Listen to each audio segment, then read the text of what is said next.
Exam के लिए बहुत ही हेल्पफुल रहेगा। तो ज़्यादा देर ना करते हुए आते हैं हम अपने टॉपिक पे। ये आपका ब्लॉक 1 है। अगर मैं आपको बता दूं कि ये जो आप जो कर रहे हैं, ये आप चैप्टर देख रहे हैं, ये आपका जो है ब्लॉक 1 है और ये ब्लॉक 1 का जो है यूनिट 4 है। वैसे देखा जाए टोटल यूनिट 5 है, 1 to 5, लेकिन अभी मैंने 1 to 3 ऑलरेडी मैंने वीडियो बना रखी है। आप जो है प्लेलिस्ट में जाके चेक कर सकते हैं, वहाँ लिखा हुआ होगा BCOC 135, तो वहाँ पर आप जो है ये वीडियोस को देख सकते हैं।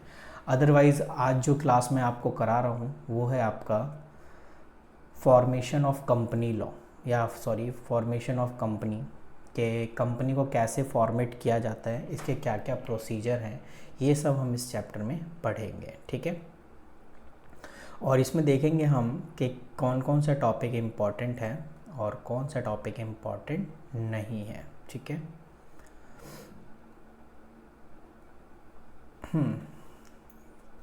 ये है आपका टॉपिक जो कि इम्पॉर्टेंट है, जो कि कह रहा है कि documents to be filled with the registrar, कि क्या क्या डॉक्यूमेंट्स हमें जो है रजिस्ट्रार के पास फिल करने पड़ते हैं, उस चीज़ को यहाँ पे बता रखा है। ठीक है, कह रहा after the promoter have got the necessary document prepare, these are required to fill the registrar of company, the document are to be necessary purpose for registration this।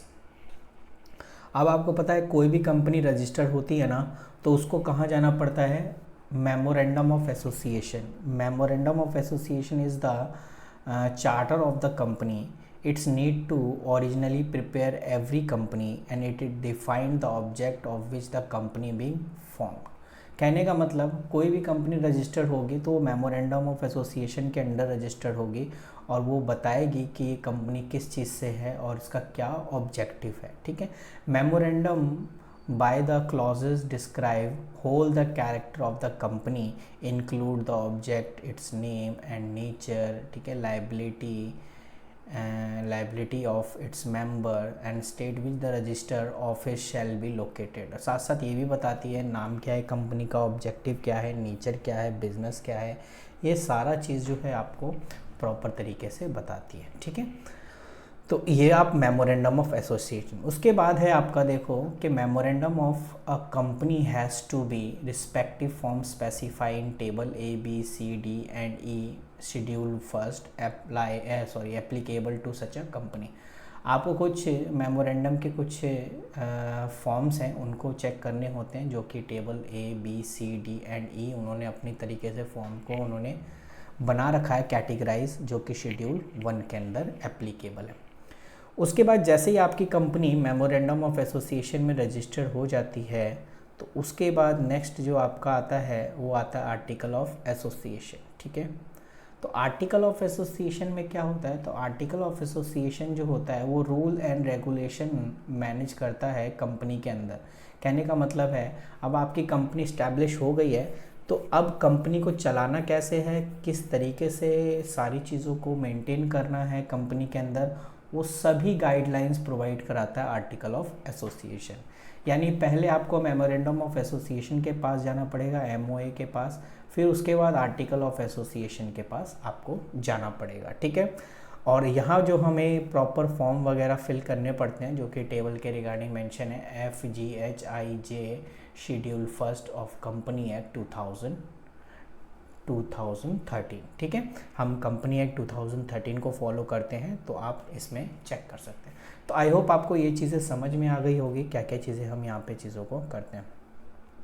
उसके बाद थर्ड पॉइंट है declaration by the subscribers to the memorandum and first director, यानी कि there shall be filled the declaration from each of the subscriber to the memorandum and from person named the first director if the article that he not be convicted any offense in connection with the promotion।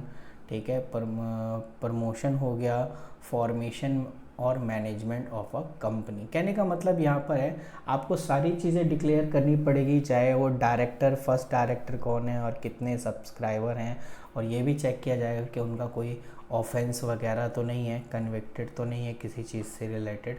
तो ये सारी चीज़ें जो है आपकी check की जाएगी। उसके बाद फोर्थ पॉइंट में कह रहा है कि list of a person who have agree to become the first director of the company should also be filed, यानी there shall be filed a particular of the person mentioned in the article as the first director of company. Their name include surname, family name, director identification, यानी कि आप जो director है आपकी company का first, उसकी सारी डिटेल इस कैटेगरी के अंदर आ जाती है। फिर आपका आ जाता है एड्रेस फॉर कम्युनिकेशन, ठीक है।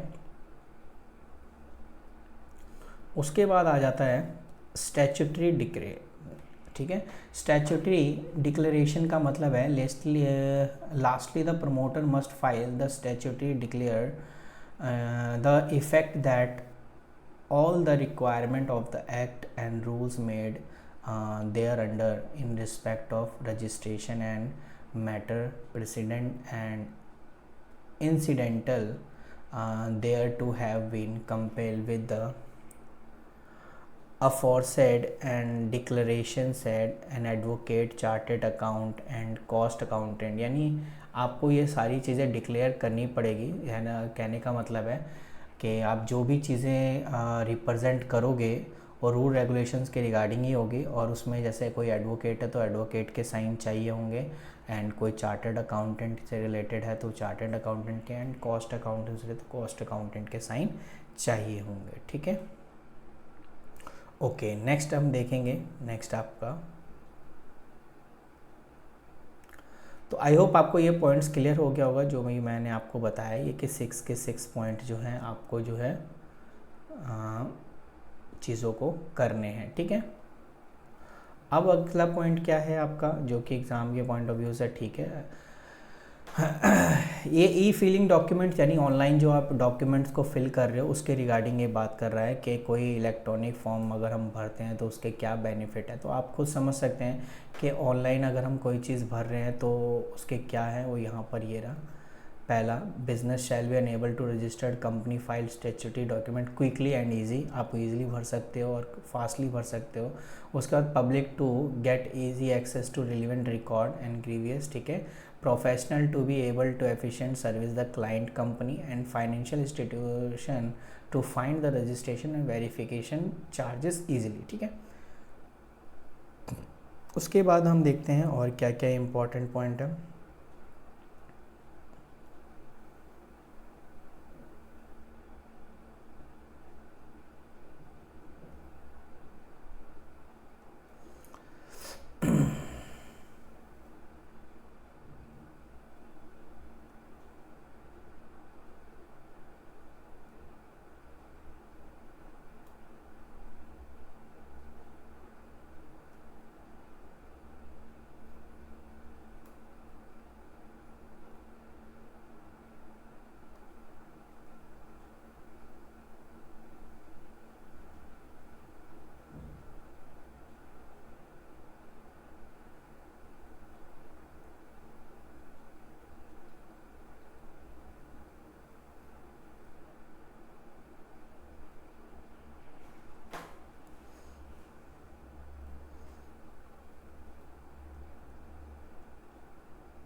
तो ये आपके जो इम्पोर्टेंट टॉपिक थे वो तो यही थे जो मैंने आपको बताए हैं, ठीक है। अदरवाइज़ इसमें और कोई भी टॉपिक इम्पोर्टेंट नहीं है, आप इसे स्किप कर सकते हैं, ठीक है। तो इसमें जो है जो क्वेश्चंस इम्पोर्टेंट थे ऑलरेडी मैंने आपसे डिस्कस कर लिए, तो आप इसे स्किप कर सकते हैं। नेक्स्ट यूनिट है जो आपका अथॉरिटीज़ अंडर कंपनी एक्ट 2013 है। इसके बारे में हम थोड़ा सा जानेंगे कि ये है क्या चीज़ और इनमें क्या क्या चीज़ें शामिल होती है। तो देखिए, कुछ नेशनल कंपनी लॉ ट्रिब्यूनल है और इनका काम क्या होता है कि अगर कोई भी कंपनी फ्रॉड करती है या किसी कंपनी के साथ फ्रॉड होता है तो ये इन्हीं के पास आना पड़ता है हमारे को। तो ये सारे जो हैं देख रेख करते हैं या जो भी लॉ से रिलेटेड काम होते हैं ये चेक करते हैं। तो कुछ नेशनल कंपनी हैं ट्रिब्यूनल के, जैसे है नेशनल कंपनी लॉ ट्रिब्यूनल, इसे हम एलटी कहते हैं। एंड ये क्वासी जुडिशियल बॉडी है। और क्वासी जुडिशियल बॉडी का मतलब आप समझते हैं क्या है? क्वासी जुडिशियल बॉडी का मतलब है इसमें आपका कोर्ट भी होगा एंड प्लस गवर्नमेंट, दोनों है इसमें इन्वॉल्व होंगे, इसीलिए इसे क्वासी जुडिशली बॉडी कहते हैं। उसके बाद आगे कह रहा है कि issue related to Indian company, ये जितने भी इश्यूज़ आए हैं इंडियन कंपनी में उससे रिलेटेड जो है चीज़ों को हैंडल करता है। This was establish under the company act 2013 and 1 June 2016 by the government of India. All the dispute under a company such this and. उसके बाद आगे कह रहा है कि NCLT tribunal consist the president such a member, two type of member, एक judicial member होता है, एक टेक्निकल मेंबर होता है जो कि सेंट्रल गवर्नमेंट की तरफ से होता है। तो कहने का मतलब जुडिशियली यानी कि कोर्ट से एक होगा जज, और जो गवर्नमेंट की तरफ से जो टेक्निकल बंदा है वो इसके अंदर आ जाता है। अब बात करते हैं इनकी क्वालिफ़िकेशन के रिगार्डिंग कि इनकी क्या क्वालिफ़िकेशन है। तो यहाँ पर मेंशन कर रखा है क्वालिफ़िकेशन के लिए कि number 1 president, the president shall be person who has the जज of high court for 5 year, यानी 5 साल तक वो हाई कोर्ट में जज रहा हो, वो यहाँ पर हो सकता है। और judicially member not qualify, he is a जज ऑफ हाई कोर्ट या और ही इज़ अ जज for at least 5 year of district जज, यानी उसके जो मेंबर्स हैं वो इसके लिए इन्होंने कंडीशन रखी है कि जो उनके मेंबर हुए, प्रेसिडेंट तो बोल दिया कि जो उसमें हेड होगा वो आपका हाई कोर्ट का जज होगा जो कि 5 साल से वहाँ पर जज रहा हो। और उसके बाद कह रहा है has for at least 10 year been an advocate of a court any period during the which person has judicially office or office of a member tribunal, ठीक है। और उसके बाद टेक्निकल मेंबर की बात करें तो टेक्निकल मेंबर के रिगार्डिंग ये है कि वो एक चार्टेड अकाउंटेंट होना चाहिए या कॉस्ट अकाउंटेंट होना चाहिए, सेक्रेटरी ऑफ 15 ईयर्स से होना चाहिए। तो ये कुछ कंडीशन है और कुछ कंडीशन यहाँ पर भी है और कुछ कंडीशन ये भी है, आप इसको पढ़ सकते हो जो टेक्निकल मेंबर होता है, ठीक है। तो यहाँ देखिए किस तरीके से है, आप चेक कर सकते हैं कि president of tribunal appointed after the consultant of chief justice of India, यानी सीजीआई जो है इसको रिकमेंड करता है, इसलिए चीफ जस्टिस ऑफ इंडिया और हिज नॉमिनी चेयरपर्सन होगा।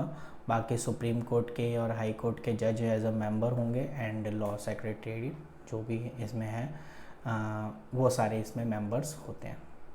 टर्म्स ऑफ ऑफिस को आप बेशक आप तो आपसे एनसीएलटी के बारे में पूछे तो आपने यही सारा जवाब देना है। और ये जो मैंने जो भी आपको पढ़ाया है प्लीज़ आप इसको नोट डाउन ज़रूर कर लेना अगर आपको अच्छे मार्क्स चाहिए, अदरवाइज़ आप इसे इग्नोर कर सकते हैं। और चैनल को सब्सक्राइब भी आप अपने हिसाब से कर सकते हो अगर आपको समझ में आ रहा है, अदरवाइज़ आप जो है इग्नोर कर सकते हो, ठीक है। तो एनसीएलटी के बारे में बहुत पूछता है इसलिए मैंने जो है आपको ये चीज़ें करवाई है। पावर की बात कर लेते हैं। ये आपकी पावर के बारे में बात कर रहा है कि नेशनल कंपनी लॉ ट्रिब्यूनल के क्या क्या पावर हैं। The power as a civil court, यानी कि the tribunal shall enjoy the same power as a civil court under the civil procedure 908।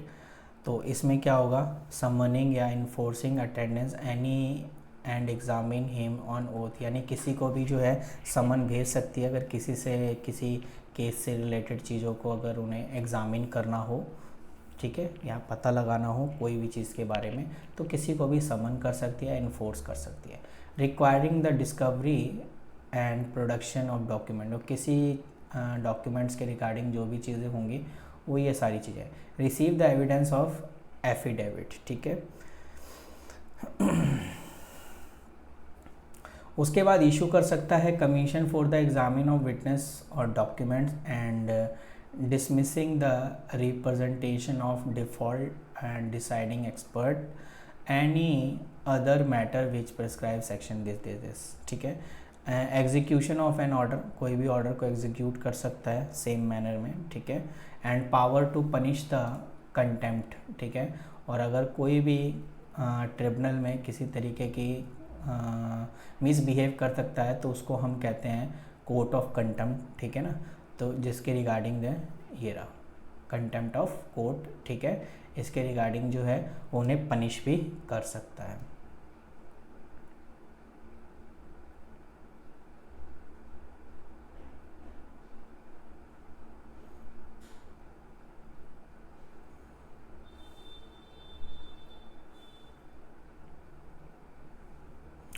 दो ही कंपनी के बारे में पूछता है, मतलब दो ही लॉ के बारे में पूछता है, इसीलिए मैं एक बार चेक कर लेता हूँ और कोई तो नहीं है इसमें।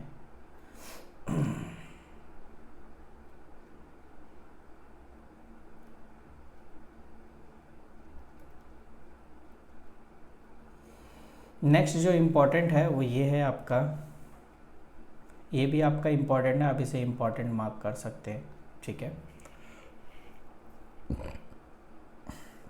जो कि है national company law and appellate tribunal. यानी कि national company law tribunal has a primary jurisdiction where the national company law appellate और appellate jurisdiction is the higher form of national company law tribunal. यानी कि ये national company law tribunal से भी ऊपर है, जिसे भी फॉर्म किया गया है कंपनी एक्ट 2013, ठीक है, जो कि 1 जून 2016 में। तो अब इसके बारे में कुछ और पढ़ते हैं कि national company law appellate tribunal, जिसे हम इसके अंदर क्या क्या चीज़ें आ जाती है, इसमें आपका नेहरा शामिल है, national financial reporting authority. It is the chairperson and 2 of member, जिसमें एक जुडिशियल मेंबर होगा, दूसरा टेक्निकल मेंबर होगा, and both the member not exceeding the 11 and central government deem fit by the central government. तो दूसरा जो भी इससे पहले ट्रिब्यूनल के बारे में बताया था, कंपनी लॉ, ठीक है ना, हाँ, नेशनल कंपनी लॉ ट्रिब्यूनल। उसके बाद हमने आप पढ़ रहे हैं कि national company law appellate tribunal, इसकी क्वालिफ़िकेशन के बारे में यहाँ देख लेते हैं कि क्या क्या चीज़ें हैं। चेयरपर्सन की बात करें तो भाई इसमें लिखा है कि कोई भी चेयरपर्सन बनेगा तो shall a person who has been जज ऑफ सुप्रीम कोर्ट और chief justice of high court. या तो सुप्रीम कोर्ट का जज होना चाहिए या हाई कोर्ट का CJI होना, यानी चीफ जस्टिस होना चाहिए, सॉरी। उसके बाद जुडिशली मेंबर की बात करें, यहाँ तो हो गया जुडिशली मेंबर में, जुडिशली मेंबर जो है वो जज होगा हाई कोर्ट का, and judicially member NCLT for 5 year. जो NCLT है जो अपना ट्रिब्यूनल वाला, उसमें अगर है मेंबर कोई तो वो 5 ईयर उसमें होना चाहिए as a experience. Technical member की बात करें तो भाई 25 ईयर चाहिए, not less than 25 year, minimum तो इतना चाहिए, जो कि अलग अलग मैटर से रिलेटेड हो, जैसे अकाउंटेंसी से, लेबर मैटर हो, ठीक है, डिसिप्लिन हो, इन्वेस्टमेंट, इंडस्ट्रियल या इंडस्ट्रियल मैनेजमेंट या फाइनेंस से रिलेटेड चीज़ों की नॉलेज हो, स्पेशल नॉलेज कह रहा है ना, देखिए यहाँ लिखा स्पेशल नॉलेज, ठीक है, तो स्पेशल नॉलेज होना चाहिए इन सब में। अब बात करते हैं सिलेक्शन की, तो भाई इनकी सिलेक्शन कैसे किया जाता है, तो सिलेक्शन में chairperson member NCLAT the same national company of tribunal, यानी इसका सेम प्रोसीजर है जैसे नेशनल कंपनी लॉ ट्रिब्यूनल था। दोनों अलग अलग है भाई, देख रहे हो, ये और ये अलग है, ये इसमें एपीलेट आ जाता है और इसमें एपीलेट नहीं है, ठीक है। इनकी ऑफिस टर्म कितना होता है भाई, 5 साल तक के लिए होता है, ठीक है ना, और इसे री अपॉइंट भी कर सकते हैं दोबारा से 5 साल के लिए, ठीक है, यानी एक बार अपॉइंट कर दिया तो आप इसे दोबारा से री अपॉइंट कर सकते हैं।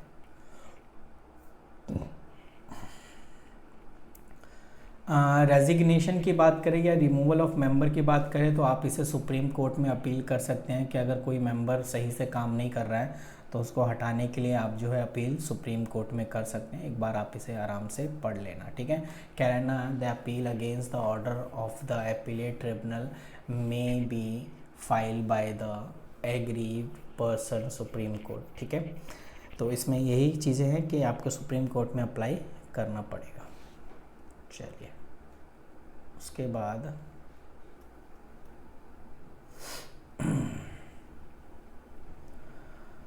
हाँ, और भी है इसमें भाई, कुछ पैनल्स वगैरह भी हैं, लेकिन जो इम्पोर्टेंट थे यही तो इम्पोर्टेंट थे आपके एग्ज़ाम में पूछे जाने वाले क्वेश्चन, तो आप इसको आराम से चेक कर सकते हैं, ठीक है। एक बार और चेक कर लेते हैं कि क्या क्या चीज़ें हैं इसमें। और